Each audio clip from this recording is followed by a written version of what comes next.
Bienvenidos a este análisis. Hoy nos sumergimos en un material que plantea una pregunta, una pregunta bastante incómoda. Mm, ¿Y si los grandes conflictos geopolíticos que vemos cada día en las noticias no son lo que parecen? es una premisa que te obliga a cuestionarlo todo, desde luego. ¿Qué pasaría si toda esa narrativa de enemigos irreconciliables, de ejes del mal y defensores de la libertad, fuera en realidad una elaborada puesta en escena? Pues justo de eso va el texto que analizamos hoy. Es un ensayo titulado La geopolítica de la impunidad, enemigos reales o socios en la sombra. Un título ya potente de por sí. Sí. Y nos pide desde la primera línea que hagamos algo muy difícil, que ignoremos la retórica oficial, los discursos solemnes en la ONU, las amenazas televisadas, todo el ruido. Todo el ruido, y que nos centremos únicamente en los hechos, en lo que es puro y duro sobre el terreno. Vale, vamos a desgranar esto. El punto de partida del ensayo es un patrón que el autor describe como... dice que es innegable, casi matemático. Así es. Señala a un actor global, Estados Unidos, que de forma recurrente, y cito, invade, ataca, saquea, el lenguaje es así de directo, no se anda con rodeos. No, en absoluto. Y el autor subraya algo que ya sabemos, que estas acciones casi siempre se justifican bajo la bandera de la libertad o la democracia. Claro. Pero argumenta que si uno rasca un poco esa superficie, lo que encuentra son intereses, económicos o estratégicos muy claros. Pero, a ver, esa es la crítica clásica, ¿no? Llevamos décadas escuchando que las guerras se hacen por petróleo o por control geopolítico. ¿Qué es lo que aporta de nuevo este ensayo? Aporta que el foco no está en el agresor, que eso es lo previsible.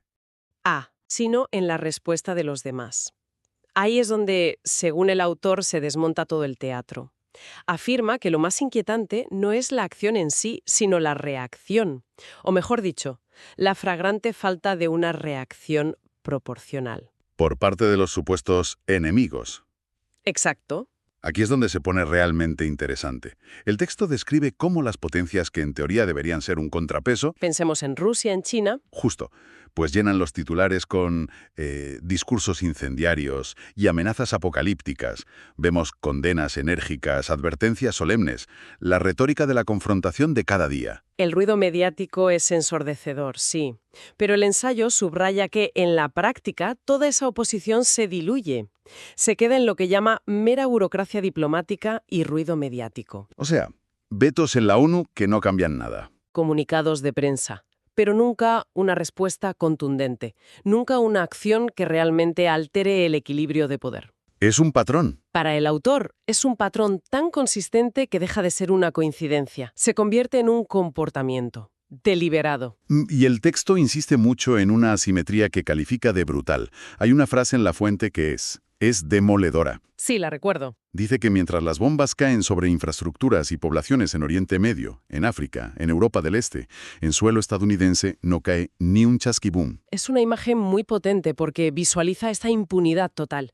La guerra, para el agresor principal, es algo que ocurre siempre a miles de kilómetros. En casa del otro. Siempre en casa del otro. Nunca hay un coste directo en su propio territorio. Y ahí es donde el autor lanza la pregunta clave. En pleno siglo XXI, con la tecnología militar que existe, Misiles hipersónicos, guerra cibernética. drones de largo alcance, vamos, de todo. ¿Por qué la resistencia global se limita a comunicados de prensa? ¿Es por debilidad o hay algo más? Bueno, la explicación convencional es, por supuesto, la debilidad. Se asume que no responden con más fuerza porque no pueden. Porque el poder militar estadounidense es inalcanzable. Eso es. Pero el autor de este ensayo rechaza esa idea. Argumenta que no es una cuestión de no poder, sino de no querer. Vale. Si la reacción de los enemigos no tiene sentido como una confrontación real y no es por debilidad, entonces, ¿qué explicación alternativa nos ofrece el autor? Porque tiene que haber una. Y esto nos lleva a la hipótesis central del texto, que es verdaderamente incómoda. A ver. El autor la llama la teoría de los dos bandos funcionales. La idea fundamental es que el conflicto, tal como se nos presenta, es una ilusión, una coreografía macabra. Un momento.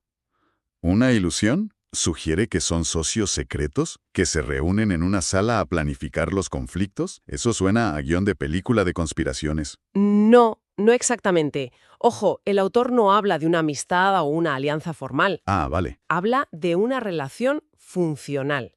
Sugiere que los bandos opuestos no son enemigos luchando por la supremacía, sino engranajes de una misma maquinaria. Engranajes. Sí, cada uno cumple un papel que, en última instancia, beneficia al sistema en su conjunto y a las élites que lo dirigen, aunque en el proceso se sacrifiquen millones de vidas. No necesitan llamarse por teléfono, simplemente entienden las reglas no escritas del juego. De acuerdo. Si aceptamos esa premisa tan arriesgada solo por un momento, ¿para qué serviría esta maquinaria? ¿Cuál es el objetivo final de esta coreografía? El texto da 3 razones muy concretas y que están entrelazadas. La primera es sostener economías especulativas. ¿Cómo? Un estado de tensión y conflicto perpetuo es el combustible perfecto para la industria militar industrial y los mercados financieros. Claro, los que apuestan por la inestabilidad. Exacto. La guerra es, ante todo, un negocio multimillonario. Un motor económico basado en la destrucción y luego la reconstrucción, que también es otro negocio. Tiene una lógica perversa. La segunda razón es justificar controles sociales cada vez más estrictos sobre la población. El miedo a un enemigo externo, sea real o fabricado, es la excusa perfecta. Para aumentar la vigilancia y recortar libertades. Ceder derechos por seguridad. Y la tercera, que se conecta con esto, es mantener a las masas en un estado de miedo, de distracción constante. Totalmente. Una población asustada por amenazas lejanas es más dócil, menos propensa a cuestionar el status quo o a preocuparse por problemas internos como la desigualdad o la corrupción. Entiendo. Y fíjate, lo fascinante aquí es cómo el autor conecta esa inacción de la que hablábamos con un propósito. Invierte la lógica habitual. ¿A qué te refieres? La narrativa normal es, este país no responde porque es más débil. Esta teoría dice, no responde porque su papel asignado en este teatro es el de opositor controlado. Su función no es ganar, es mantener viva la ilusión del conflicto. Exactamente. El autor argumenta que si el enemigo quisiera de verdad detener al agresor, no veríamos esta escalada retórica controlada, veríamos acciones concretas, asimétricas y directas. Sí, aunque no explora mucho qué tipo de acciones, pero se intuye a qué se refiere. Podemos inferirlo, sí.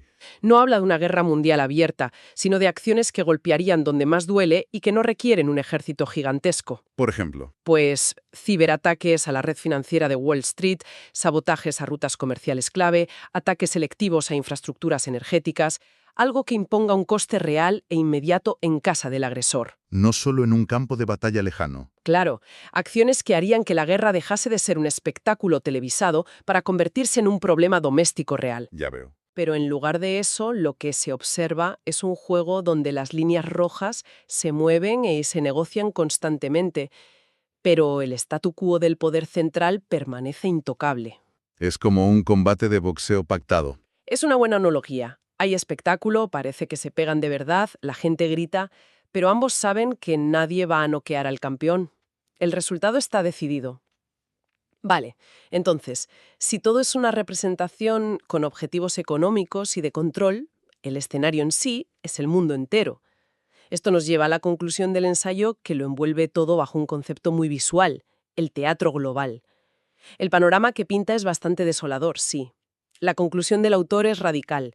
Propone que quizás ya no existan bandos ideológicos reales luchando, como en la Guerra Fría. ¿Y entonces qué hay? Sugiere que lo que podría existir es una sola élite supranacional gestionando el caos.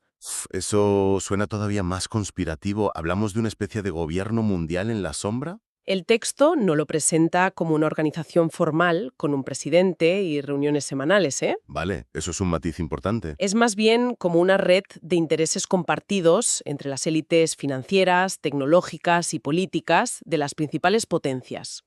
Una clase social global que tiene más en común entre sí que con los ciudadanos de sus propios países. Y su principal interés es, La perpetuación del sistema que les beneficia. bajo esa óptica, una guerra en Ucrania, una crisis en Taiwán no serían fallos de la diplomacia, que es la explicación estándar que nos dan, no serían accidentes. Serían eventos fríamente controlados, productos manufacturados casi en una cadena de montaje. Productos, sí, productos diseñados para cumplir esos objetivos que mencionabas antes.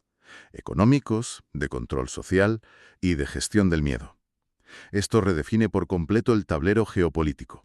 ¿Lo convierte en un escenario? Un escenario donde los actores que en público se insultan y amenazan, en privado podrían estar cooperando para mantener el sistema en funcionamiento. Es una idea que te deja un poco frío, ¿verdad? La noción de que las noticias que vemos cada noche son solo el guión de la semana, no la realidad. Desde luego. Y claro, el texto cierra recordando quién paga el precio real de esta supuesta función. Porque en esta obra de teatro el público no solo paga la entrada, sino que también pone los muertos. Y esa es la tragedia. Mientras los líderes intercambian retórica en foros internacionales y brindan en cumbres de alto nivel, los muertos, la pobreza y el sufrimiento los ponen siempre los mismos. Siempre los de abajo. El texto dice que son los pueblos que creen, y usa la palabra ingenuamente. Que es durísima. Que defienden una bandera, una patria, una ideología, cuando en realidad, si seguimos esta teoría, solo están siendo funcionales al negocio de la guerra. Son peones sacrificables en un juego cuyas reglas desconocen por completo. Esa palabra ingenuamente transforma el patriotismo, el heroísmo, el sacrificio, en la forma más cruel de manipulación a gran escala. Sí, te dice que ese soldado que muere creyendo luchar por su país en realidad está muriendo para que el índice bursátil de una empresa de armamento suba un 2%. Es terrible pensarlo así. En resumen, el ensayo nos presenta una visión del mundo profundamente escéptica. Propone que el conflicto global televisado es una fachada, una coreografía controlada por una élite para mantener un sistema basado en la guerra perpetua. Ciertamente. Es una teoría que roza lo conspirativo. Y creo que es importante señalarlo. El autor no presenta documentos filtrados ni confesiones. No hay pruebas directas, ¿no? Construye un argumento lógico a partir de una observación central. Esa desconexión total entre la retórica agresiva de ciertos líderes y su pasividad casi absoluta en el terreno. Esa brecha entre lo que se dice y lo que se hace es la piedra angular de todo el argumento. Exacto. Es una anomalía que las explicaciones convencionales, como son más débiles o temen una escalada nuclear, no siempre logran justificar de forma satisfactoria. Y este ensayo ofrece una explicación alternativa. Una alternativa, aunque sea extrema y perturbadora. Su fuerza no reside en las pruebas, sino en su capacidad para explicar esa anomalía. Entonces, si tuviéramos que sacar algo en claro de este análisis, incluso sin aceptar por completo una teoría tan radical, ¿con qué nos quedamos? Pues creo que el texto nos deja con una pregunta final para la reflexión, una que va más allá del propio ensayo. A ver. Si aceptamos esta premisa, aunque sea solo como un ejercicio mental, como un juguemos a que esto es cierto por un momento, ¿cómo cambia nuestra forma de consumir las noticias sobre conflictos internacionales? Supongo que dejas de buscar quiénes son los buenos y los malos. Exacto. Dejas de ver un partido de fútbol para animar a un equipo. En su lugar empiezas a hacerte otras preguntas. ¿Cómo cuáles? Pues, ¿a quién beneficia económicamente este conflicto? ¿Qué libertades se están recortando en casa con la excusa de esta guerra lejana? ¿Qué narrativa se está construyendo y qué busca conseguir en la población? ¿Qué acciones que sí serían dañinas para el poder se están evitando cuidadosamente? En definitiva, te obliga a buscar los hilos de esa supuesta coreografía. Más allá de los titulares. Una pregunta potente para cerrar este análisis. Nos obliga a mirar las noticias no como espectadores, sino como analistas que intentan descifrar las reglas ocultas del juego. Gracias por habernos proporcionado este material tan estimulante. Gracias a ti. Sin duda, da para pensar.